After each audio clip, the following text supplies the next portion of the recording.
आज ओडिशार शिल्पायनर मानचित्र नुआ फर्द गोटे जोड़ी हो जाए। आम देशर प्रसिद्ध स्टील कंपनी JSW एवं जापानर सुनामधन्य स्टील कंपनी JFE स्टील ओडिशार एक जॉइंट वेंचर रे काम करने आरंभ करिसंती। आमर ये संबलपुर जिलार यही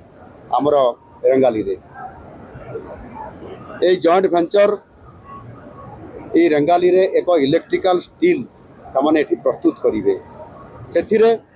आधुनिक शिल्प पई यह गोटे गुरुत्वपूर्ण निश्चित भाव में यह एक गुरुत्वपूर्ण रॉ मटेरियल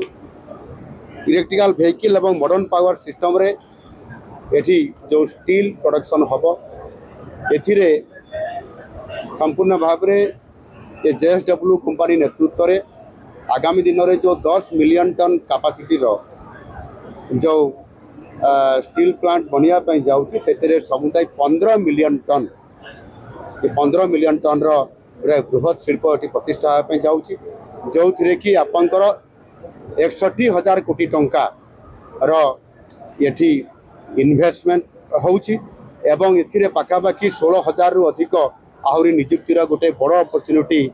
आमर एठी आसुछि। एनु निश्चित भाव में ये जॉइंट वेंचर द्वारा जापान एवं भारत वर्ष रे ये संपर्क आहरी बहुत वृद्धि होगापाई एथिरे जाउछि। मु निश्चित भाव में एथिरे कहिबी एथिरे बड़ कथा होउछि जे भारतर अवस्थापित आमर जापानर आम्बासाडर मिस्टर ओनो केइची एठी आज कार्यक्रम रे उपस्थित थिले। यही प्रकल्प सहयोग एवं जापान जो कंपनी JFE स्टील कॉर्पोरेशन जेभली भाव में एठी आसिले एवं आमर JSW सजन जिंदल एठी उपस्थित अछंती तांकर लीडरशिप रे ये जो प्रकल्प आज एठी हेबा पई जाउछि निश्चित भाव में माननीय यशस्वी प्रधानमंत्री नरेंद्र मोदी जी जो गारंटर हिसाब से ओडिशा रे इन्वेस्टमेंट करबा पई जो अपॉर्चुनिटी से आनी देछंती आमर Utkarsh Odisha make in Odisha conclave माध्यम ताहा आज सतरे परिणत होइछि एवं डबल इंजन सरकार रो ये जो नेतृत्व रे आज आमे भारत वर्षर स्टील हब होगा जाऊँगी जो ओडिशा तार नेतृत्व आज आमर ये डबल इंजन सरकार रे आम सरकार नेतृत्व रे यह होगा जाऊँगी एवं आज जो ये अंचल ये लपंगारे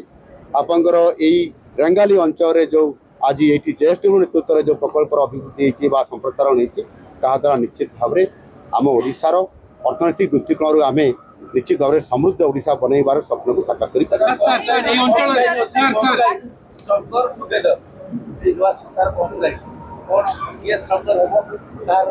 नहीं ये कथा देखो तो मु कही सारे आपको जे एथिरे ओडिशा सरकार आम सरकार एक टीम ओडिशा हिसाब से काम कर टीम ओडिशा रे ओडिशा सरकार को सहित जो उद्योगी माने जो पुंजीनिवेशकारी माने एठी ओडिशा रे काम करुछंती स्टील समत 16टी सेक्टर रे काम करुछंती एवं समानकर सहित ओडिशा रो जनसाधारण समतकर सहयोग रे ही ये काम आगु को बढ़ुची। एणु स्ट्रंगर कथा जो कहते ये आम टीम ओडिशा हिसाब से काम करुँच सजन जिंदाल नेतृत्व में आज आम ये जेभली भाव में आम आज JFE स्टील को आम आणिलु सजन जिंदल